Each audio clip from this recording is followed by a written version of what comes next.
My Scientific and Spiritual Journey, a talk given by Dr. Rupert Sheldrake at the CFPSS Spring Conference, held in Bournemouth in April 2010. It's a real pleasure to be here. I've spoken, I think, twice before, and I'm a member of the fellowship and read the various publications with much interest. I'm talking this evening personally. This is something I think I've only done twice before. It's not my usual style. I talk about science and ideas, and I don't talk about my own personal journey. So this is, I feel a bit shy about doing this because I don't like talking about myself. But however, Julian prevailed upon me to do it, and so here we go. And I'm talking about my scientific and spiritual journey. And it's scientific and spiritual right from the beginning. When I was a child, I grew up in Newark, Nottinghamshire, and my father was a herbalist, first and foremost, and a pharmacist, and an amateur naturalist. And he introduced me to plants. I learned a lot about plants. And when I was a child, one of my jobs was weighing out herbs. In his shop, I had to weigh out 2-ounce packets of cenopods and then seal them with sealing wax. And so I got an intimate acquaintance with herbs, and he used to take me into the countryside and taught me the names of plants. I had a collection of pressed plants. And I also was very interested in animals. I kept a whole range of pets. We had a dog. I kept homing pigeons, a jackdaw, hamsters, budgerigar, tortoises, and I kept lots of newts and tadpoles in season. And so I loved animals and plants. And many years later, I recalled an incident that I think probably had a big formative influence on my life. When I was about 5 years old, I was at our family farm in Farndon, a village near Newark, where my grandmother's family had been willow farmers for generations. And I was at the farmhouse, staying with my great aunt. And near the farmhouse, I saw a row of willow trees with barbed wire strung between them. So I asked an uncle, why is that wire on those trees? He said, well, we made a fence with willow stakes and they came to life.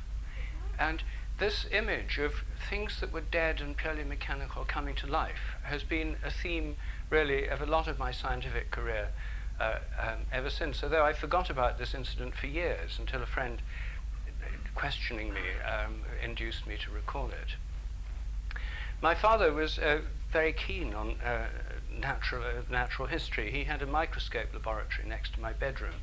He showed me small creatures in pond water and slides. He had a huge collection of slides, curiosities of nature. I still have them. And he gave me Fabre's book on insect natural history to read. So I grew up in that sort of old-fashioned natural history tradition and, with a real love of animals and plants. So I knew I wanted to be a biologist. And I studied biology at school. And I've continued on that path ever since. On the other side, my mother was an ardent Methodist. Her family were all Methodists, as were my father's family. They're very devout, my mother, and my father's father was the organist of the Methodist Church, and later my father's brother. So for 100 years, Sheldrakes were organist of that church. So I grew up, I was taught the piano by the organist of Newark Parish Church from the age of 5. I then learned the organ, and I'm an organist till now. So it was I wasn't tremendously religious as a child, but I appreciate in retrospect more than at the time the fact that I grew up in this safe, stable community where most people were decent, kind, honest. And I took for granted the fact that most people around me were decent, kind, and honest. It came as a shock later in life to find that it's actually a minority position in many walks of life. But I was surrounded by this very loving community. I was sent away to school, to a high Anglican school, Worksop College, one of the Woodard schools, where I was exposed to a very different form of religion. The chaplain, who later I became a thorn in his flesh, I'm afraid, as I became an atheist at an early age. And, but I later came to appreciate him greatly. Father Hugh Pickles, he was called. He was later Vicar of Bluebury in Oxfordshire. But he used to preach on the hierarchies of angels, a theme on which I later came to write. The divine right of kings. We used to celebrate the feast of Charles, King and Martyr. So it was fairly extreme. And at the same time, I had a rationalist housemaster who felt that I, as a scientist, he was also my biology teacher, that I should see the bigger picture. So he rather fed me with rationalist literature. Also quite interesting things like Robert Graves' The White Goddess and Fraser's The Golden Bough. I didn't get through the whole of The Golden Bough in the sixth form, but I got through some of it. And I liked that. It gave this Fraser's theme that sacrificial kingship is an ancient theme in many pagan religions, and then brings home the point that Christianity is not really that different.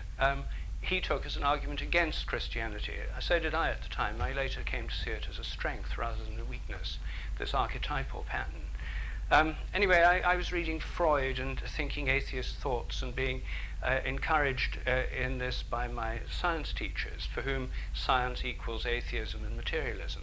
My housemaster was more sophisticated than most, but still, that was the basic message. When I then got a scholarship to Cambridge, and I had a sort of gap year after I got into Cambridge. I was 17. And I wanted to live away from home. I wanted to go to London. I wanted to get a job. And I wanted to be a scientist. So I wrote around drug companies asking if any of them had a temporary vacancy for a lab technician. One of them wrote back and said, yes, somebody has just left, come for an interview tomorrow. And so I went along, I got the job, and I was very pleased. It was my first step to an independent life, and it meant I'd get some experience in the lab before I went up to Cambridge. What I didn't realize was that I was then the most junior technician in a vivisection facility. And this was a horrible shock for me. I'd gone into biology because I loved animals. And when I arrived at the lab, my job was to gas the guinea pigs and the rats every evening that had survived the toxicity tests. Once a week, I had to collect a sack containing cats from a man, appropriately from Catford, who was paid £5 a cat with no questions asked. And on the way home, on the Underground, I saw anti-vivisection leak posters saying cats are being stolen for vivisection. I knew it was true. And this was a terrible challenge for me, because on the one hand, I hated the way these animals were being treated. Day-old chicks injected with LSD to see if they'd walk off the edge of cliffs, visual cliffs, tables. I hated that, but on the other hand, when I mentioned it to my superiors and the scientists, they said, oh, you've got to get over that. Science is about objective facts. It's nothing to do with emotion. This is just sentimental. Animals are just machines. You know, this is for the good of humanity. We're doing this, and so on.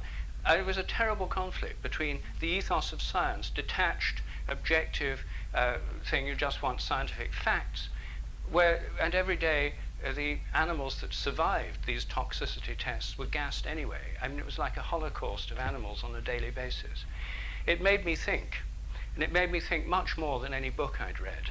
And I thought something had gone horribly wrong with the way science was being pursued. And this was this huge gulf between mechanistic science of the experimental materialist kind and the kind of love of nature I'd grown up with, a natural history type approach that my father had introduced me to. Then I went up to Cambridge. I was studying natural sciences at Clare College. And the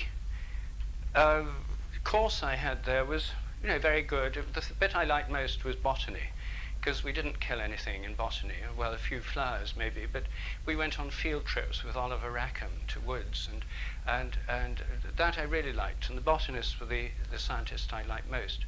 Physiology, on the other hand, was very, very mechanistic and materialist in ethos.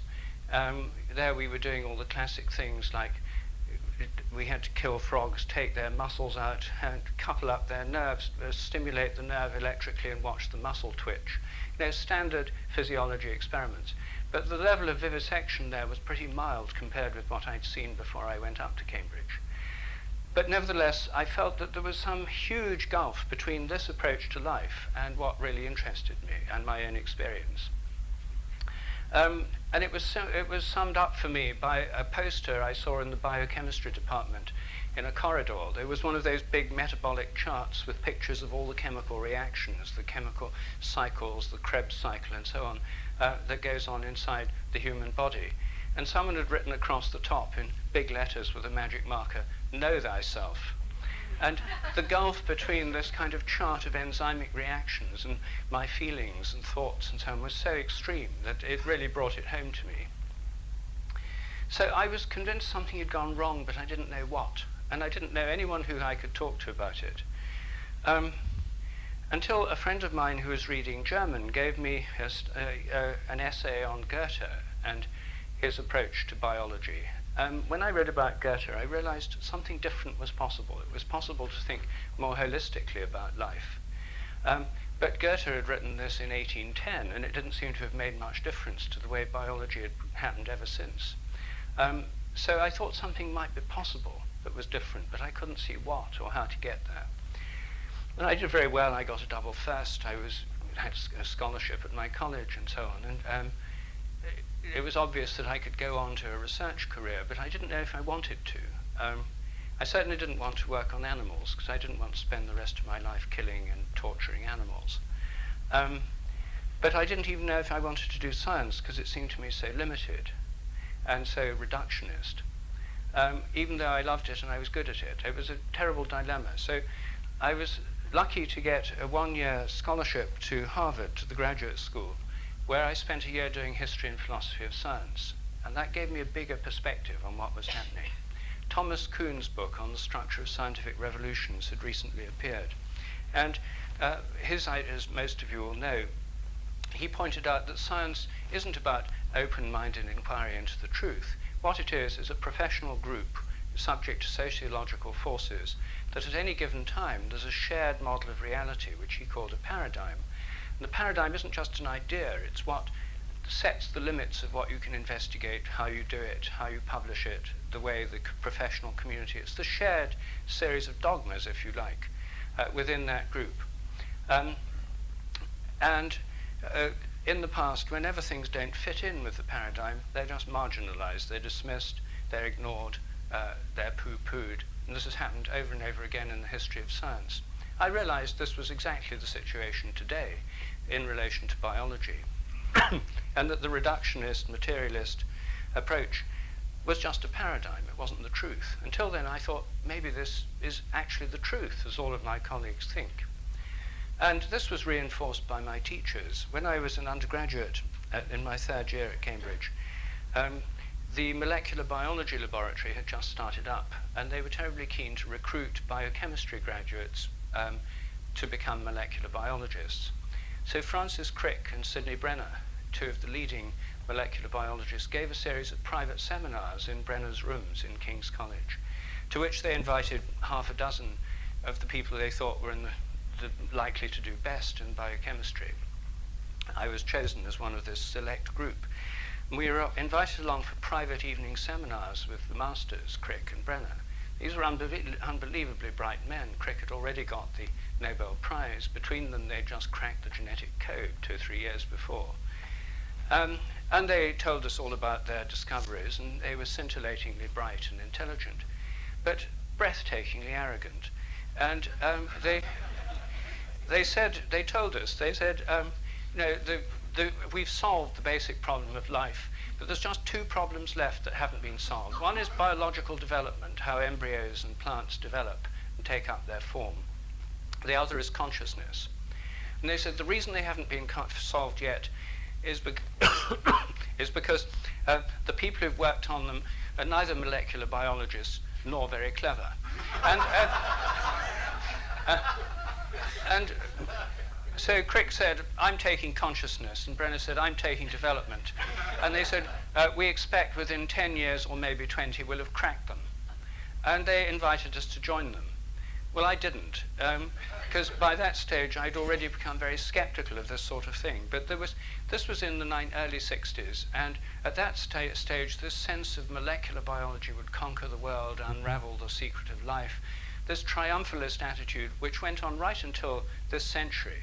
You know, the Human Genome Project in some ways was the culmination of that whole drive, the impetus to explain everything in terms of genes, something about which a great disillusionment has finally set in, I'm pleased to say. But anyway, so I was doing all this at Cambridge. I played the organ in the college chapel. I loved going to evensong, even though I was getting tired of atheists. I went along to the University Humanist Society, and it was terribly drab, and the people there were really sort of grey and unexciting. And there was a talk by Sir Julian Huxley on the improvement of the human race through eugenics. And basically he outlined to us the essential qualities of the superior breeding stock that would be needed for elevating the level of human consciousness and achievement.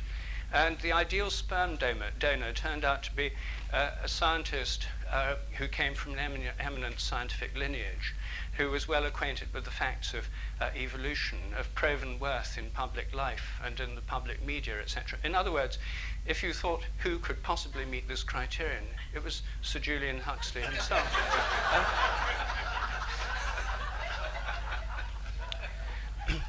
I'm friendly with his son Francis, and in fact, I saw Francis only a few weeks ago in Mexico, where I was. And Francis has just had an awful traumatic experience. He's had a woman has approached him saying that she's had a DNA test done, and she was conceived by sperm donation, and she believes that she's a descendant of Sir Julian Huxley.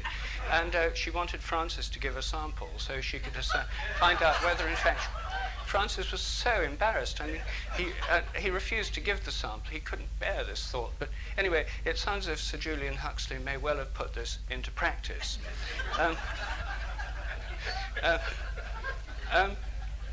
So I was beginning to feel that the atheism was a little shrill and shallow. Impressions that have been amply confirmed in recent years by Richard Dawkins. And but I still didn't know where else I could go. So holistic science anyway became the thing I really wanted to do. History of science gave me a perspective. And after being at Harvard, I went back to Cambridge and did a PhD on plant development. That was fine. I love plants.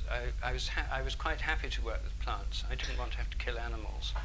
And I made an exciting discovery. Only a few months into my PhD program, I discovered that the main plant hormone, which is called auxin, is actually produced inside plants by dying cells. So in order to grow, there has to be death within the plant. And death within the plant gives the hormone that gives more life. So life and death are intimately interrelated at the cellular level. The dying cells, the places the plant hormone is produced in plants, are in the shoot tips, in the growing leaves, in the stems and trunks of trees, in the roots, and in the germinating seeds. In all those places, cells are dying. In the germinating seeds, the storage tissues are broken down to feed the embryo. And in the shoot tips, root tips, and developing leaves, new wood cells are forming, the conduction cells that carry water from the roots to the shoots, the veins of the leaf. And wood cells, as they form, commit suicide. They become tubes, empty tubes to carry water, and they dissolve themselves. And that was where the growth hormone was being produced, I found. So it was a very satisfying discovery, and it was something that I found exciting because it was mechanistic. It was about molecules and things, and yet it pointed towards a kind of bigger picture. I got my PhD. I was elected a research fellow of Clare College. My college became director of studies in biochemistry and cell biology. And I also became a research fellow of the Royal Society. So everything was looking very good. I had lovely rooms in college to live in. I had almost no pay, but I got free food and, more importantly, free wine from the college cellars. I just about earned enough to cover bicycle repairs and clothes. It was like pocket money, but I didn't really need it because I was living in college and everything was provided. So I was blissfully free. I had a wonderful time. But still, I felt there was something lacking, and part of it was that I wanted to have a broader biological experience. So I went to Malaya. I got a Royal Society travelling scholarship to the University of Malaya to study rainforest plants. I worked there for a year on ferns. And the University of Malaya biology department at the time was quite fun to be at. There were a few old-style English botanists around, and I used to go on expeditions into the rainforest with them, and that was quite wonderful, discovering new species. I mean, I didn't discover them. I couldn't tell one from another because it was so varied, but they could tell when they'd come across a new species.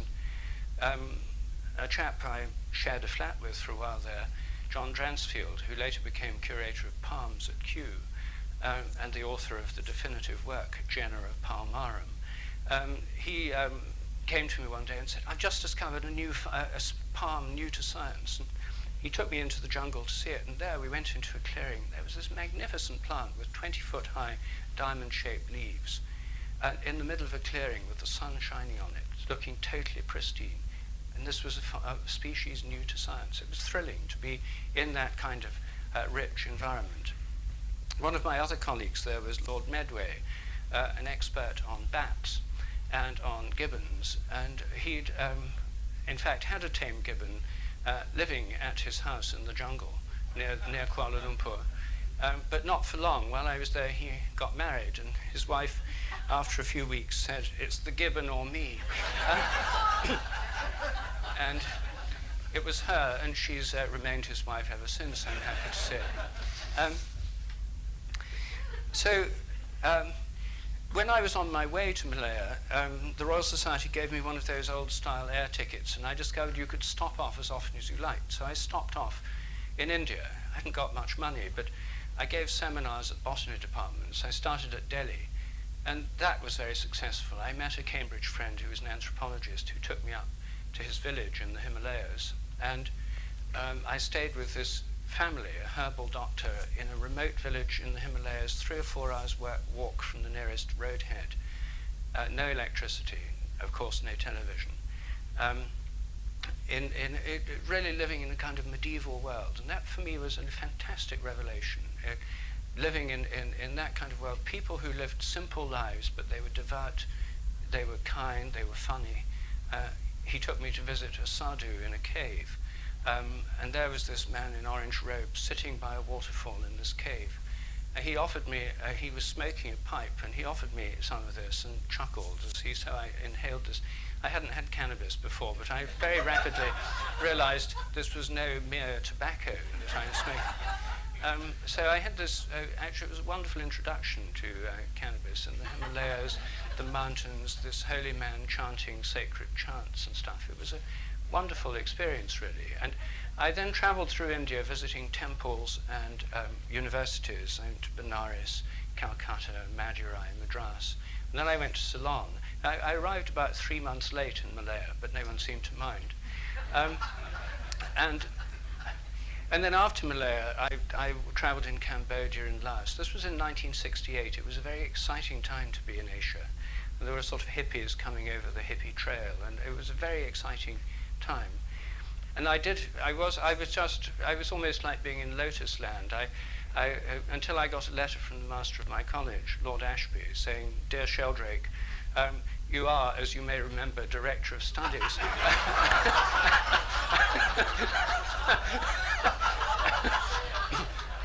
And some fellows are beginning to wonder if you can effectively discharge your duties from such a long range. And he said, "I would therefore suggest you consider returning to Cambridge in the not too distant future. Yours ever, Eric Ashby." So I thought, well, that's a hint I've got to take. So I then started wending my way back, as I say, through Southeast Asia. And I arrived back in Cambridge, having had this astonishing time in India, temples, holy men, fire walking, living among Muslims in Malaya and Sinhalese Buddhists who were there as well. This extraordinarily exotic time, and I arrived just back in time for one of the college feasts, and I walked into the combination room, and one of the older fellows said, "Hello, Sheldrake, I haven't seen you for a while. I've been away for a few weeks." And I'd been away for a whole year, one of the most exciting years of my life, but everything in Cambridge was totally unchanged.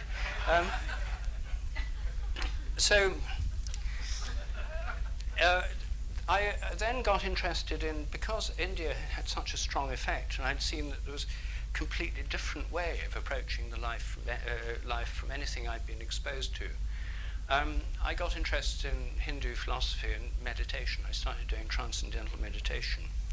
Also, this was in 1970, 71, several people I knew got frightfully interested in LSD and psychedelic drugs, so I tried LSD. I was curious, I wanted to see what would happen.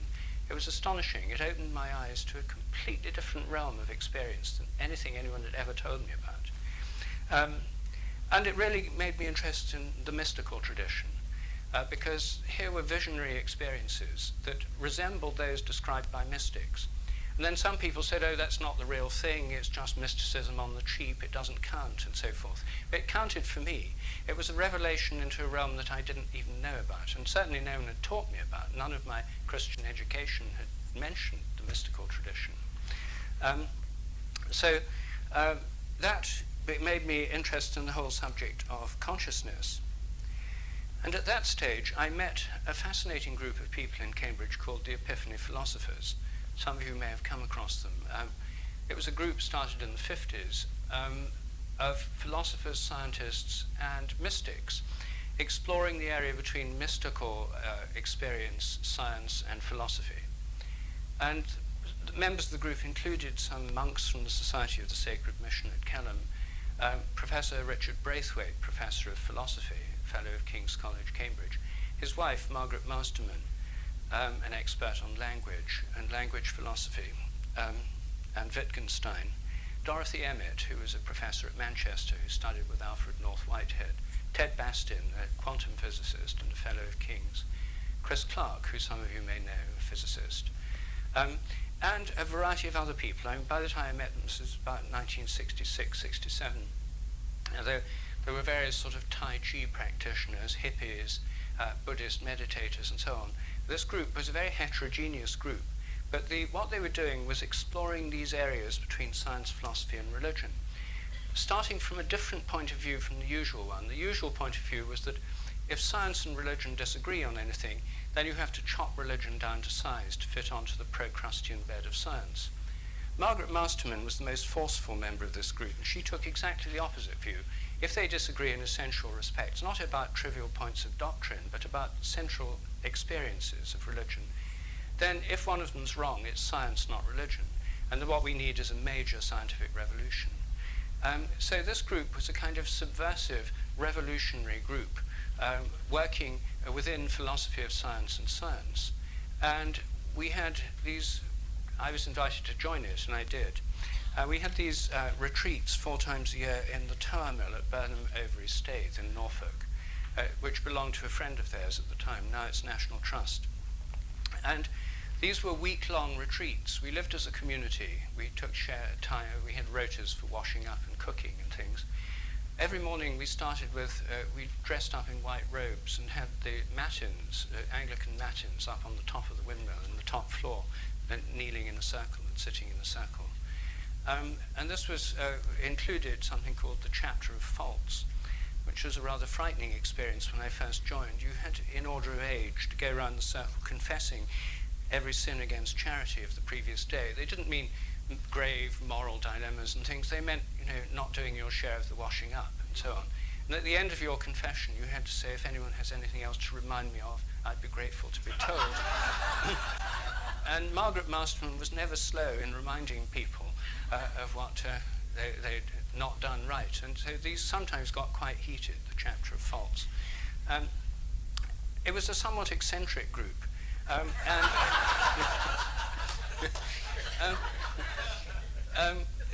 After breakfast, we had every morning had a seminar where someone led off with some talk. Various outside members came. Arthur Koestler used to come along, for example. We discussed acupuncture, parapsychology, telepathy, quantum physics, cosmology. Gödel's proof. It was really fascinating stuff, but these were no-hold-bars discussion. They often got really quite heated, and so there was usually quite a number of faults clocked up in the discussions that came up the next day in the chapter of faults. And then in the afternoons we went for walks on the salt marshes, and then had supper together, and we had evensong with Gregorian chant.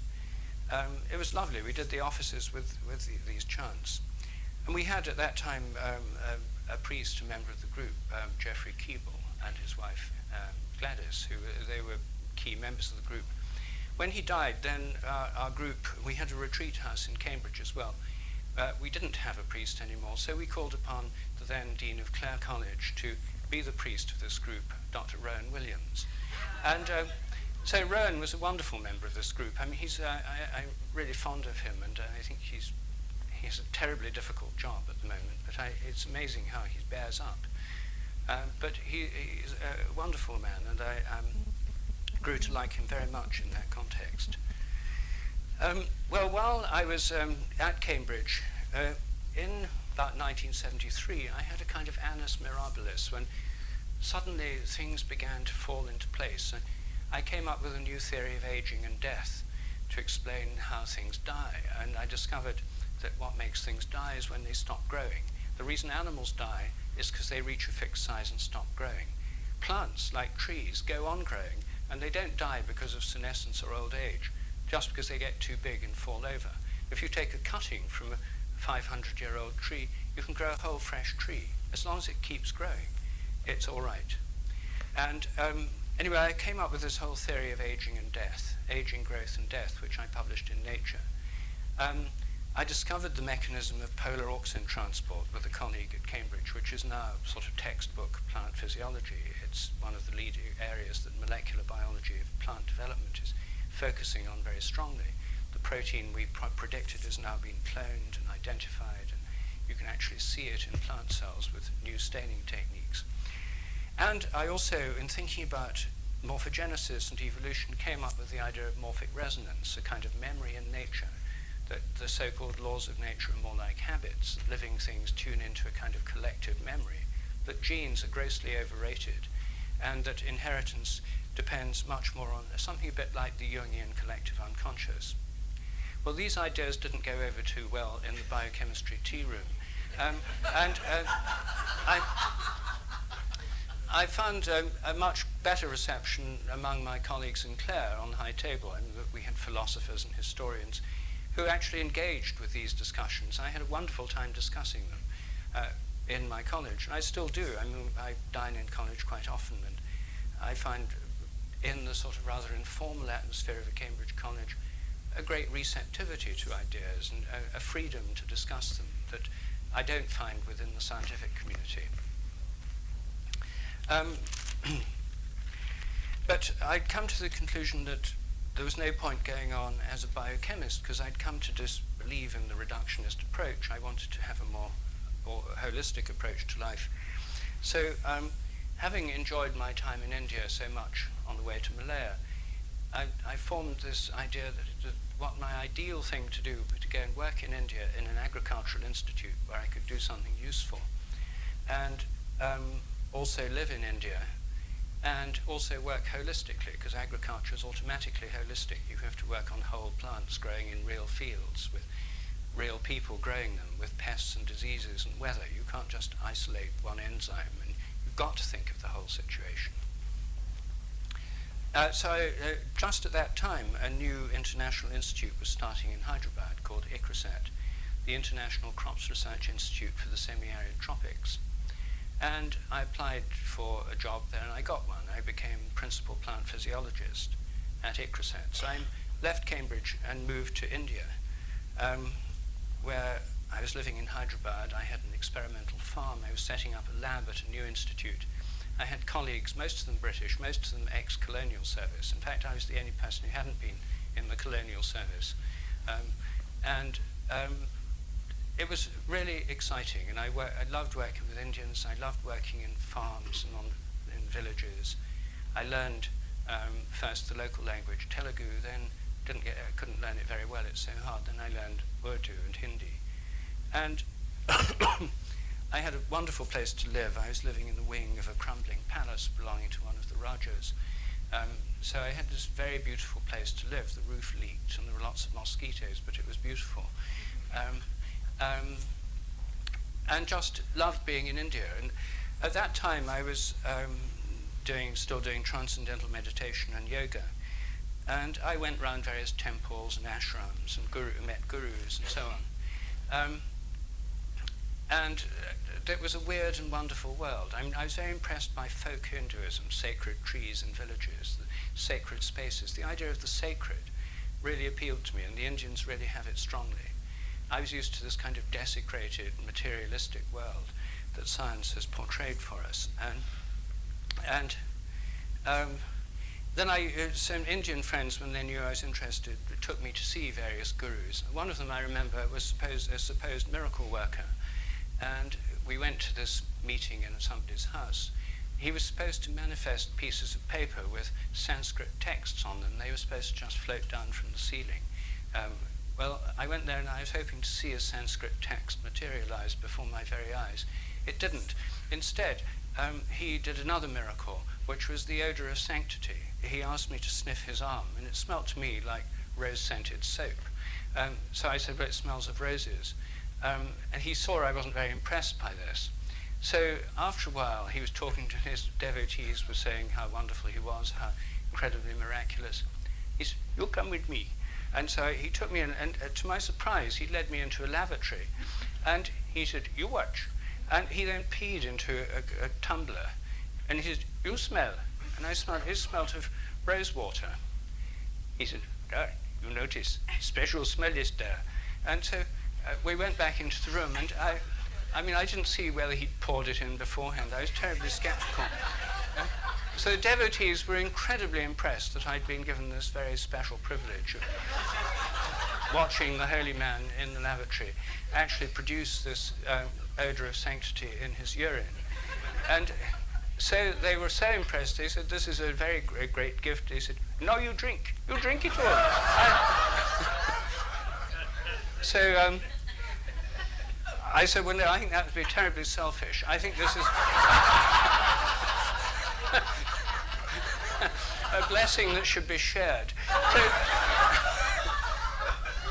So luckily, they were all only too pleased to share this special gift. Anyway, at this stage, I was sort of beginning to realize that however hard I tried, I couldn't be a Hindu. And I found myself being drawn back to the Christian tradition, much to my surprise, because that's not what I'd expected when I went to India. Now, there were also Sufis in Hyderabad, and I was very friendly with a Sufi master. He and I became close friends, and I was very impressed by the Sufis as well. But I just felt that my natural affinity was with the Christian path. So I started going to evensong at St. John's, Secunderabad. Then I decided I wanted to get confirmed. I was the only boy at school in my year who'd not been confirmed. So I was confirmed in the Church of South India by an aged Indian bishop. And so I found myself being drawn back, but I was still very torn, because most Christians in India reject everything to do with Hinduism. It's devil worship. I thought there was a great deal of good in it, and a lot of its philosophy and understanding of the mind was much deeper than anything I'd come across in the West in science or religion. So I just needed to find a way of finding a connection between them. And at that stage, one of my guests did me a very good turn. I had lived in this palace, I had servants, it was easy to put people up. There were various people traveling around India, sort of hippies and travelers, who gave my name to other people, so I had a constant stream of visitors. One of them, who was an expert ashram traveler and explorer, sent me a postcard a few weeks after he'd been staying with me. He said, I've found just the right ashram for you. You'd love it. Take the first opportunity and visit. Here's how to get there. I trusted his judgment. He'd spent years on the road exploring ashrams. And so I went there, and it was Shantivanam. I didn't even realize it was a Christian ashram before I arrived. And there was Father Bede Griffiths, in his orange robes, with his long white beard, the very kind of cross between a Christian saint and Gandalf. living in this wonderful place, under palm trees on the bank of a holy river with very simple huts, thatched huts. And so I was very, very taken with Father Bede, and it had everything that I wanted, the bridging the Hindu and the Christian traditions, a really profound thinker and philosopher, and yet clearly a holy man. So I saw Father Bede, and the big difference between Father Bede and Hindu gurus was that Hindu gurus never listen to what you say. It's a one-way flow. They know the truth, and your job is just to listen to them. Father Bede, as I later came to realize, everyone who visited the ashram he invited them to spend some time with him.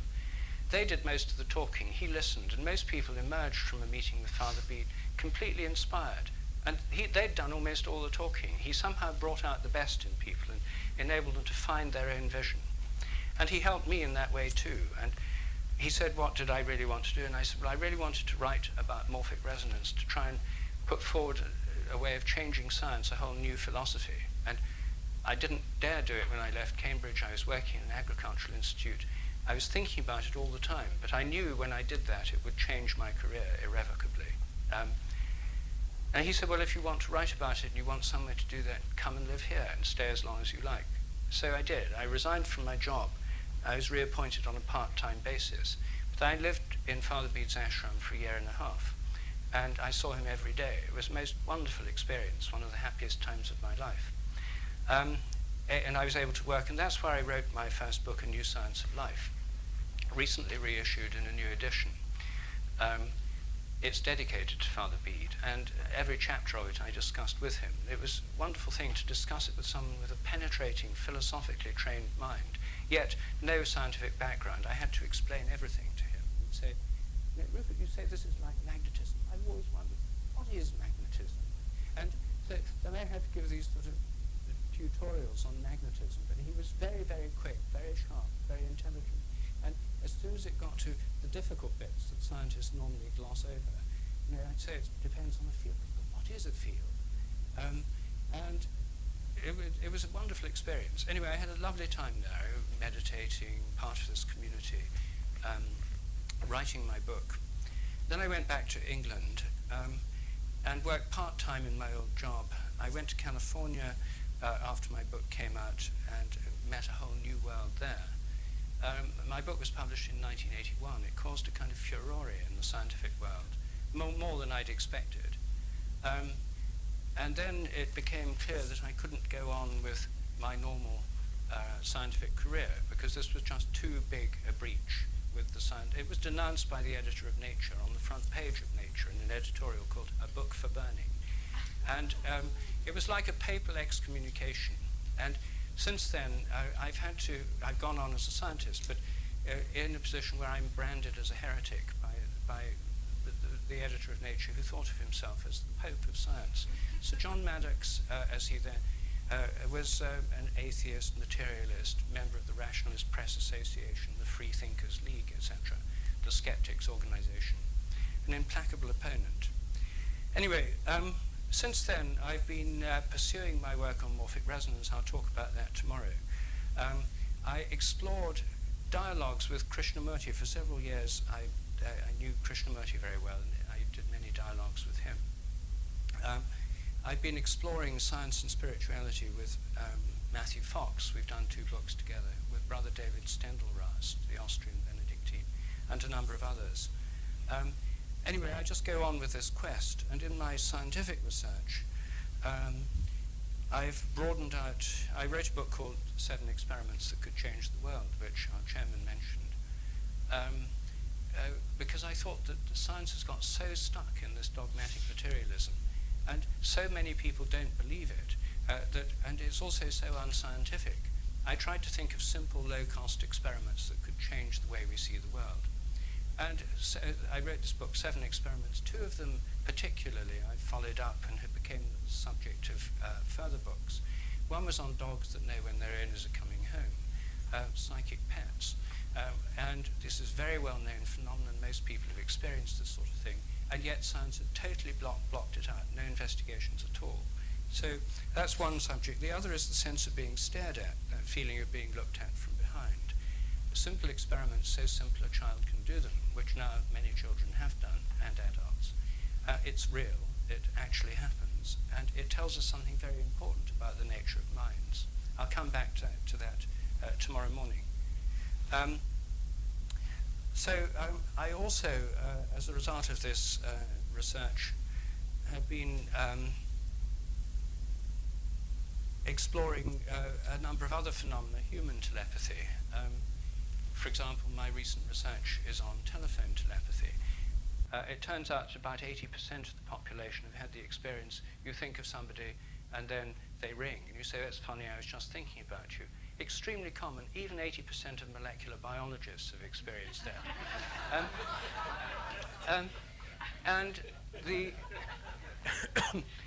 I designed a simple experiment to test for it, which I'll describe to you tomorrow, and that's one of the things I'm doing. I have an online experiment now which is working on off my website. It works through mobile telephones. And so anyone can do this experiment. People may be doing it right now as I speak. The whole procedure is automated and people can do it with their friends anywhere, just on their mobile phones. I gave a seminar on this work at Google, their headquarters in Silicon Valley, a couple of years ago, because now there's a lot of interest in this research in Google, Nokia, iPhone application developers. The kinds of telepathy and precognition tests I've been doing on the internet and through mobile phones turn out to be ideally adapted to these modern media iPhone apps. And there's a whole world of people developing iPhone apps out there who are keen to turn these experiments into things that could go global very fast. And so I'm quite hopeful that these things that everyone knows about but which scientists pretend don't exist can sort of bypass this scientific dogmatism and just become facts without having to be put down all the time by skeptics and deniers. Of course, this line of research has led me into a great deal of controversy, and I've had encounters and sparring matches with almost all the known skeptics. I had a public debate with Professor Lewis Wolpert at the Royal Society of Arts. I had an encounter with Richard Dawkins last year, which is written up on my website in an article called Richard Dawkins Comes to Call. The various skeptic organizations don't like this at all. So it's very controversial, but what I've discovered is that these skeptics, these dogmatic skeptics, really don't know what they're talking about. Most of them are ignorant of the facts, and it's fairly easy to show that in these debates. And then the question becomes, what is science? Is science a dogmatic belief system? Or is it a kind of fundamentalist creed? Or is it an open-minded inquiry into what we don't understand? And of course, I think it's an open-minded inquiry. My own belief is that science has got locked into a terrible dogmatic materialism, which for years was almost unquestioned within science in public. It still is almost unquestioned in public, but science is full of closet holists and people who, scientists who, they tell me after I give my lectures, they say, I know this stuff really happens because my dog always knows when I'm coming home from the lab, is waiting at the door. And I have this telephone thing with my daughter or my wife. So science is full of people who know these things really happen, but they don't say so. They're frightened by the Dawkinses of this world into keeping quiet. I compare it to Russia under Brezhnev, when if you dissented from dialectical materialism, it would seriously damage your career, but not many people really believed it. And I think we're in that position in science now. Increasing numbers of scientists in the United States in electronic engineering, among the younger scientists, majority are from non-Western backgrounds. They're Indian and Chinese. They have no axe to grind for dogmatic materialism and atheism, which I now see as a kind of Protestant heresy. It's something peculiar to Christian civilization, this kind of dogmatic evangelical atheism. It's a spin-off of Christianity. It makes no sense to most Indians. There was a wonderful letter in Nature last year from an Indian about the general belief in science in India. He said most Indians completely accept science and they're not particularly skeptical of it. On the other hand, they go on believing what they believe anyway. He said most of my Indian colleagues invoke the powers of mysterious gods and goddesses to try and get promotion or to get their papers accepted for publication in peer-reviewed journals. And my experience of India was exactly that. This dogmatic materialism is a kind of facade. Most people think that all scientists believe it. They don't. They only pretend. And I think what will really change is when they more have the courage to say what they really think. This came to me most clearly when I was giving a seminar to the sub-department of Companion Animal Studies in a leading veterinary school in England. Companion animal is academic language for pets. So the sub-department of Companion Animal Studies, I gave a seminar on dogs that know when their owners are coming home, about the experimental evidence and so on. There are 6 members of staff and there were some students there. After it, in the tea break, one after another, the members of staff came up to me and said, yeah, I'm sure this thing really happens. You know, I've seen it with pets myself, and I think it's really good you're investigating it, but I can't talk about it with my colleagues because they're all so straight. When all 6, including the professor, had said the same thing to me, I said to them, why don't you guys come out? Because you'd have so much more fun. And I really do think that the gay liberation movement is the best model for science. There's so many scientists who have religious faith, who have psychic experiences, have mystical experiences, who have broader philosophical views, and yet at work they won't mention them. It's completely secret. They don't want their colleagues to know because they think they've got to appear straight. It's just like gays in the 1950s. And so I think that's the change of science, that this dogmatic materialism, which is, as Dawkins and others point out, hostile to religion. I mean, you can paper over the cracks, but basically it's hostile to religion because it denies, it's a different realm of discourse and all that, but on essential issues like the possibility of survival of bodily death and a number of other areas, it's directly hostile. And most people assume that science must be right and religion wrong. And as I learned from the Epiphany philosophers, it's possible to take it in a quite different way. I'm currently working on a new project, a book that I'm doing a proposal for at the moment, which is called The Delusions of Science. And what it does is takes the 10 most fundamental dogmas of materialism, and I examine them all and show that all of them are unfounded and in fact delusionary. Not the facts of science are not delusionary, the technologies based on it are not, but the fundamental dogmas of materialism are. The dogmas are nature is mechanical, matter is unconscious, the mind is in the brain, memories are stored as material traces, there are no purposes in nature, the laws of nature are fixed, the total amount of matter and energy is always the same, psychic phenomena are illusory, and mechanistic medicine is the only kind that really works. These are the standard dogmas, and I've realized that I've been attacking dogmas in isolation from each other, but the whole belief system is quite strong, and once you've been indoctrinated with it, as I was, as a budding scientist, and as most educated people have been indoctrinated with it in our society today, they think it's the truth. It isn't the truth, it's a belief system. Which is highly questionable. Every one of those beliefs is either wrong and been refuted by science itself, including quantum physics, or it's, at the very least, extremely questionable. These are not facts, they're opinions or unquestioned dogmas that most scientists believe in, not because they've thought about them, but because they haven't. So I myself think that the confidence of this scientific materialism is beginning to show major cracks at the moment in various ways. I'll touch on some of these tomorrow. But I think we're in for a very surprising turn of events. I think that the confidence of that extreme dogmatic scientific fundamentalist materialism, it's on the way, and it's going to be, I think we're going to see it in decline. Scientists are already desperately worried because young people are turning away from science in droves. Enrollments in science courses, A-levels, and so on are falling fast. Science departments are being closed in universities. Quite a number have lost physics and chemistry departments. And more will go with this new wave of cuts. So scientists, a lot of them are beginning to worry about this. They really feel that nobody loves them, and where are all the young people going, and so forth. And most young people find science boring, and it is boring. It's learning facts, not exciting ideas. I think it can change, and I think for the good of science it has to change.